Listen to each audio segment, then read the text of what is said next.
Welcome to the 8-Bit Cat Show, a place where friends geek out over the nerdy things we love, sometimes with cats. Now I'm going to fidget restlessly. Bailey's still here, and I'm still your host, Stephanie Cass. We still got Zach. Hi. Peter. Hi. And Tim.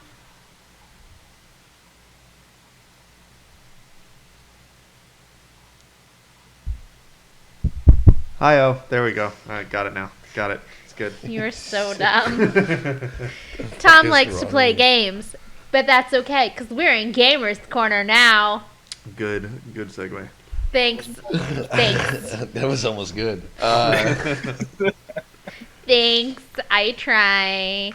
So we're just going to ruin all the segues ever, right? That's how this goes. All right. Have you guys heard of this game called Scorn? No. No, tell us about it. Scorn is a grim, surreal FPS. Does that stand for... First-person shooter. It's been in the works for a long time. It was first supposed to come out in 2017 before the re-reveal of the Xbox console. Or before a re-reveal as an Xbox console exclusive, sorry. And then was supposed to come out this past fall, but it didn't. And it's been pushed back. It's supposed to come out in 2017 originally?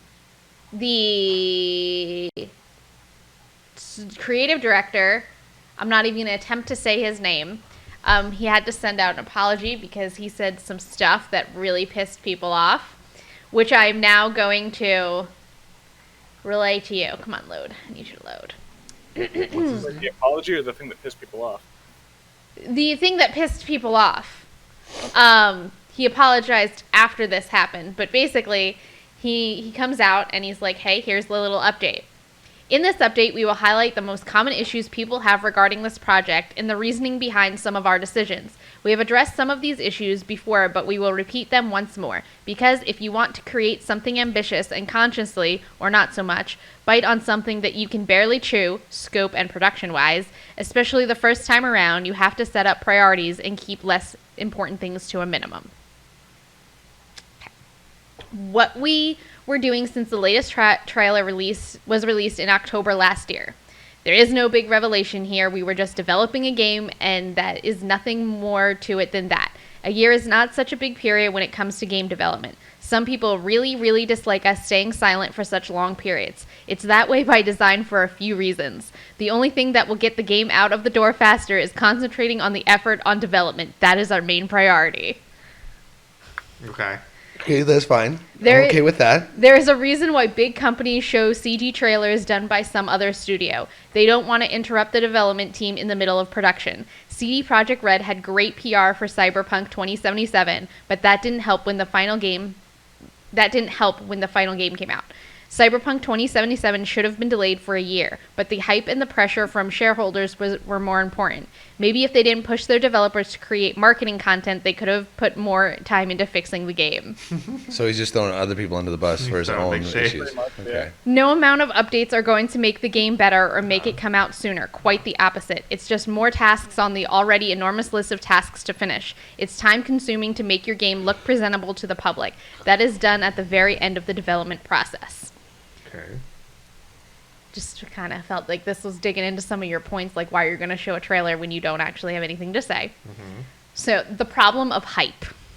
This is where I was a little like, I can hear you in my head. Hype can be a big problem if you need it at the beginning, but still need to work on a project for a considerable amount of time afterward. We didn't do the marketing for the market, but for the potential investors. We are going to do proper marketing close to release. Presenting the game constantly just creates a vicious cycle. Every update creates anticipation. That turns into disappointment for some because the game is not out yet. We realize the frustration, but at the end of the day, we think it's better to lay low and have most people put the game out of their minds than constantly bait them. Mm-hmm. The reason we needed the hype in the beginning is rather simple. Let's imagine that we live in some magical world where out of nowhere you just receive all the resources for the game you want to make as a completely unproven new studio. In this magical scenario, the public wouldn't know about our game because we wouldn't announce it until 6 months before the release, whenever that may be, and then just have a steady stream of marketing hype up until release. But in reality, we inhabit, nobody will even acknowledge if they don't see the hype up front. This is why we showed the game, not some vain idea of showing off our work, and now we are stuck with the expectation to constantly feed the beast for years. We decided not to go that route as we want to finish the game in the shortest time possible. Yes, handling the time leading up to release is really bad on our end, but as much as our financial situation has improved, we still have to dedicate resources to specific things, and we think that creating a good game should receive the overwhelming majority of our attention, rather than trying to constantly keep the marketing flames going. How we spent the time leading up to a release should not be a consequence of the release date, only the quality of the game will. It's a strange thing. If some didn't know the game existed, they would enjoy the 6 months of marketing and then the game. But now the very knowledge of its existence feels unbearable to them. Even if it turns out to be a great game, they simply won't be able to enjoy it because, my God, they knew about it for so long. Some people just burn out on the hype. If we released it on time and it sucked, they would forget about it in a day. Development hell. Development hell is a term that is thrown around quite often. It should be used on projects that change their core idea or scope mid-dev and can adjust to. That doesn't apply to our products for the most part. In our case, a lot of mistakes were made and will make more in the future, but it's a normal process for a new, inexperienced team. Everything that was done up until the middle of 2018 has been reworked. 90% of it completely scrapped. It's about making it what we want it to be, not releasing it just because we gave some arbitrary release date. If it's not ready, it's not ready. Why would people want to play something that the developments think is still not up to par? Microsoft Kowloon Kepler deals. People are wary of big companies, and for a good reason, most of the time, but in our case, it was nothing but support from everyone involved. We are even surprised by how smooth everything has been. Some think that influx of resources would create more problems and that we should finish the game with as little resources. Creating an interesting and engaging game requires time and resources, period. Money is what allows us to create something of quality. Enthusiasm alone can only take you so far. We are obliged to periodically give them updates on the progress, but the builds that we are sending them are the builds we are making anyways. These builds don't have to be polished, as industry people understand unfinished builds, games in development. For the general public, things need to be polished. There is a major difference. Some people just want to see the progress and don't care that it's work in progress, but others will judge it as a finished project. But others will judge it as a finished product. We hope to create a great game, and our backers will receive that great game. That is the bottom line of our main goal. We will get there sooner with as few distractions as possible. If people want to stay with us till the end, great. If they don't want to, we still offer a way out. Release plans. For the record, yes, the game has slipped into 2022 and will have an official confirmation of the delay on the 10th of December. It was supposed to be announced in October, but circumstances out of our control postponed it. If it turns out not to be on the 10th by our or someone else's will, don't hold it too much against us. And for the end, a bit of friendly advice. If lack of communication is so bothersome, just ask for a refund and be done with it. It's just a game. You can play it when it's out if you are still interested. The end. So he had to apologize for that? Yes, because people lost their fucking minds. And we're like, Fuck you! I want a refund! Then take it. Take the refund. He said take the He refund. said, get the refund. So, Microsoft's giving us the money now. Take the refund. No, I think he was right to have to apologize for that shit. Why? He was being a bit of a dick to the people who's essentially financing his game. It started out as on a Kickstarter, is what Peter's referring to. Oh, okay. Yeah, That makes people it a have little bit already different. paid for this. Yeah, it's But- not a game. It's not like us throwing a fit because KOTOR's remaster hadn't gotten a release date yet. People already paid him to do this, and he's delaying it further. He's refusing to give updates. Kickstarter is notorious for people screwing people over. Look at fucking Yandere Simulator. That thing's been in development hell for 6 years. What simulator? Yandere Simulator. I don't know what that is. What the fuck is that? It's a game that started development in 2014. Basically about murdering all your opposing rivals for your main love interest. Yeah. All right. No, don't get me wrong. I mean, like, did his Kickstarter... So, obviously, Kickstarter has its own set of problems, but did his Kickstarter have, like, an expected release date already, like, promised there? And I'm not saying he's wrong for having to delay the game. I'm saying he's wrong for not, one, not giving frequent enough updates, and two, getting mad at people wanting updates. But I also think he made some good points about why he's not giving updates. He's like, "Do you want the shit done as quick as possible?" Not. I mean, I don't know. There's a double-edged sword to that. One, if you're not a big company and you've kind of you have this expectation already of you of like, hey, like we know we're not going to get all the updates in the world. I can understand that, but as a Kickstarter, like one or two things has to happen. Like either you give like a 6-month update to your benefactors who have paid money to support your project, and even though you're getting Microsoft money now, it doesn't mean that should change your outlook on the people that originally started helping you. You know, True. After that game, fuck them, because they're not paying your bills anymore. Those people who originally did it, deserve some type of thanks. And I could understand like, hey, like we got delayed, like our office got COVID, so sorry, we have stepped out of development for a few months. Sorry that we had this delay. We're located in California. We're not allowed to work in our buildings. Like, that shit, Like, I can completely understand that. At the same time, like, I still feel on the aspect of the consumer, like, yeah, like, I'd be pissed too. I'd be pissed because I legit invested my money. I'm an investor, and as an investor, that's a little bit different. Just as some Joe Schmo on the street going, oh, I really want this game, and you didn't spend any money, like that's a little bit different because even big companies are supposed to get their investors to be happy. Like you got to give your updates to your investors. Like that's the whole point of an investor. And what he's saying is they are giving updates to like Microsoft, who's their investor. Who's now their He's investor. like, but we're not giving it to the Joe Schmoes that gave us the money in the first place because Yeah. they'll judge as a finished product. I'm like, maybe they won't. Maybe they understand that they backed a fledgling game company with their first game. It's a very ambitious project, which is the reason why they did it in the first place, and they liked it. The only reason why I agree with that is because just the stuff that I've seen over trailers that have come out that are more on the polish end, and people still get pissed. I mean, even when it comes up and it's like, this is not game, this is like pre-alpha footage or whatever, like you still have people, it's like a damned if you do and a damned if you don't type of thing. Well, we've had that discussion, and even here, he's like, this is why those major companies will put out, the CG animated crap for my game or for a game, and that's what causes this vicious cycle of repeating, like, oh well, we see all this nice footage, but we're not getting anything out of it. Like I can understand that, but that's the general public. Again, we're talking about he's pissed off at his investors for getting upset. If it's just random people, nah. If it's my investors and I had like a list of my investors, all the Kickstarters, I would probably send out an email or a major blast to all the investors and say, hey, look, I appreciate you guys' funding. This is where the game is headed. Sorry about the delay. I definitely appreciate what you guys have done. These are some of the things that we're looking forward to. Like, I mean, just an update. You should have given the option for a refund a long time ago. Yeah. And said, hey, look, like I understand that it's taking forever and you guys had a promise.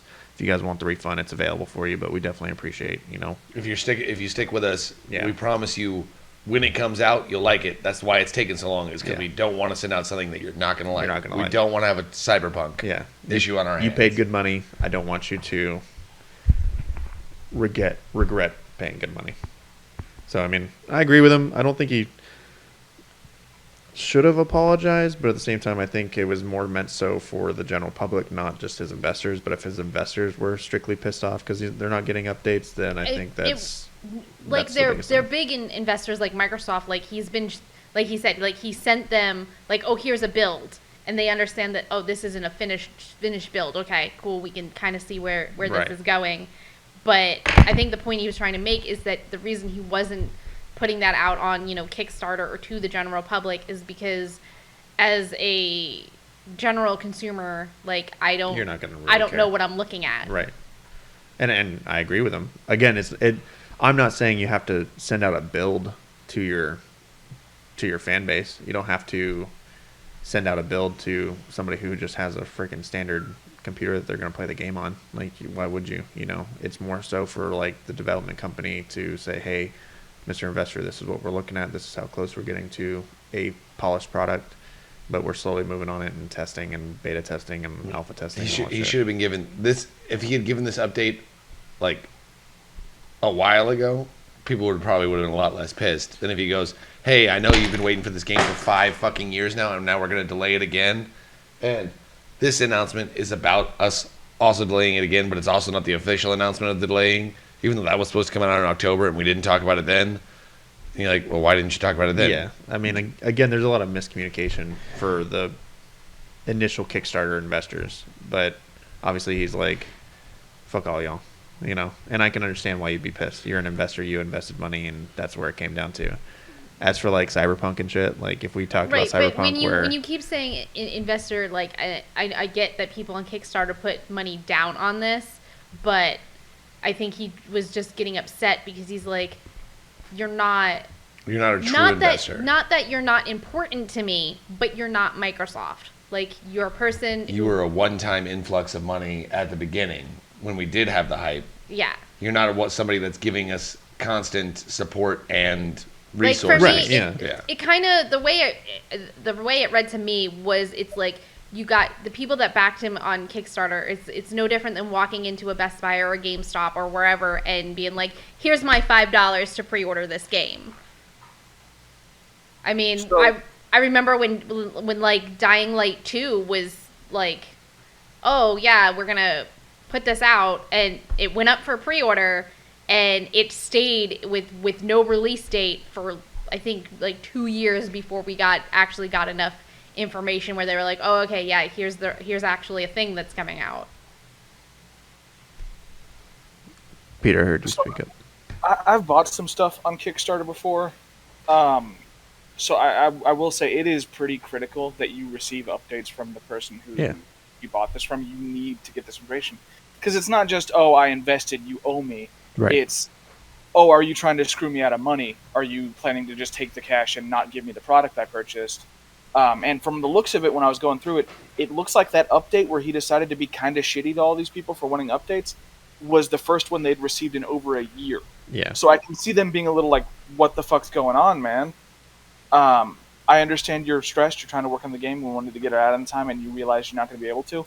Don't take it out on the people who gave you the initial investment you needed to even start this fucking project. Right, and I can agree with that. Again, I use the term investor because that's what Kickstarter is. You may be an initial investor, but you are the Kickstarter. You are the foundation that the project was built off of, and the investors, being Microsoft or Bungie or whoever might be the person funding you, they still have a limited amount of cash that they are investing. They said, we will invest, $300,000 into your game, and that's it. And then basically you go to that investor and say, okay, thanks, and they write you a check for $300,000. And if you run out of that $300,000, you have to go back to that investor and say, hey, I need more.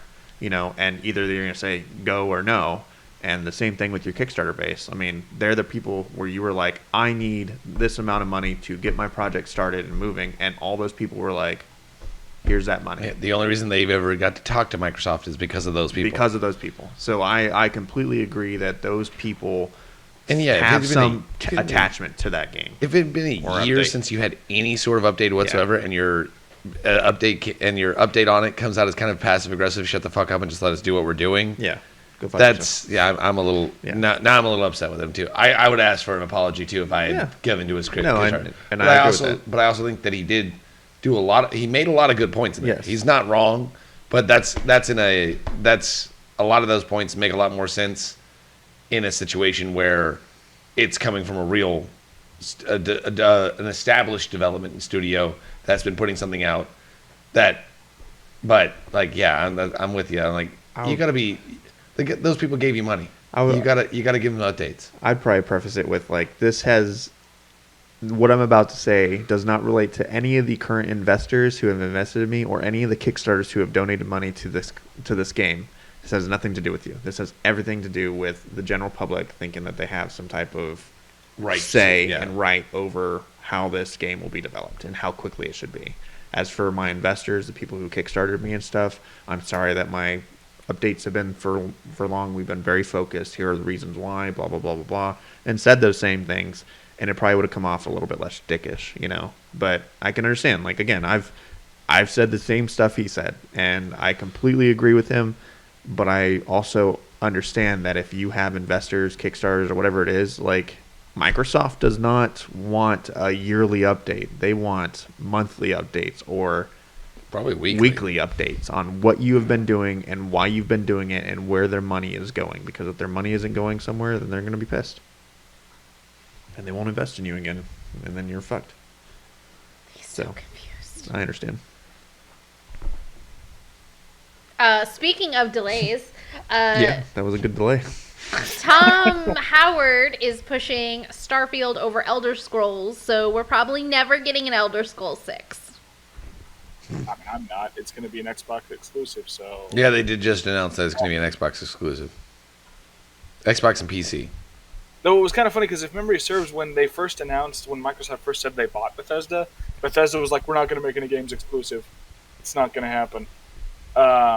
Yeah, they didn't get a choice in that, probably. Yeah, because Xbox bought it. So, of course, Xbox is like, yeah, fuck you. Microsoft's like, yeah, it's ours. Yeah. Go fuck yourself. We can do whatever the fuck we want now. They were probably like, whatever projects you're currently working on, you can put on whatever, but future projects are all on Xbox. And they looked at them like, this is where you're on Elder Scrolls 6? Yeah, it's going to be an Xbox exclusive because you barely fucking started this thing. Yeah. In the long run. It is but a twinkle in their eye. What is Starfield? Elder Scrolls, but sci-fi. Oh, okay, yeah. Okay, I've heard about that. I can see why they're pushing that. He was basically like, making Starfield was now or never. So we're doing it. You're never getting Elder Scrolls 6. I mean, I just also don't respect Todd Howard at all. I think he's a fucking goon. Goon. Yeah. He's a goon. Yeah, but on the other side of that, if they're going to be able to keep re-releasing Skyrim and making money off it, why put too much effort into developing Elder Scrolls 6? Right. Like, you're not wrong. I don't blame them for not trying that hard. You're like, well, if they're going to keep spending $60 on a game that they've already played 30,000 hours of each, why make a new one? No? Okay, cool. Yeah. Have any of y'all played it recently? It hasn't aged very well. Oh, no? No. Oh. I didn't play it that long ago. No, the only thing that made it better was the mods, and even that just kind of grew old. Exactly. It was fun on PC, but yeah, again, it was just for the novelty of it. I mean, I have it on my computer, and my objective is to, like, search pattern the shit out of the map and just kind of go up and down it and find random shit and see if I've seen anything I didn't know before, kind of thing, you know? Because you can go to all the major towns and you can see, like, random encounters, but at the same time, there are times where, like, I don't know if you've ever seen, like, the Headless Horseman riding around. I've not seen that. No. Yeah, there's an actual Headless Horseman that rides around. And if you follow him, he just keeps riding around. That's it. That's all he does. He just rides around. I always liked getting the mask that lets you breathe underwater and then just swimming through every single lake in the thing. That's always interesting. But you could do that with freaking the water breathing potion, Yeah, but I like to be Argonian. I don't want to be a fucking lizard, okay? The Argonians are the only race that Maddie likes. You know what your budget is for moisturizer if you're not as an Argonian? I'm telling you. Things that have already been out, getting re-releases. The DLC, the Tiny Tina's Assault on Dragon Keep, is out now as its standalone thing that you can go play. Oh, just kind of. It's great. Just kind of as a hype video for the Tiny Tina's Wonderlands. Yeah. To maybe give you an idea of what you're going to actually be doing in this game. And to keep you busy for the next 5 months. Yeah. But basically, yeah, it's hey, stay hyped for our game. Support us on Patreon at patreon.com/8bitcats, where you'll also get tons of extra benefits like exclusive content, including content featuring these guys. You can also like and subscribe to us on YouTube, and we are on a variety of podcast apps, including Apple, iTunes, Spotify, and Audible. So patreon.com/8bitcats. Oh my god, he's destroying things. He's destroying me.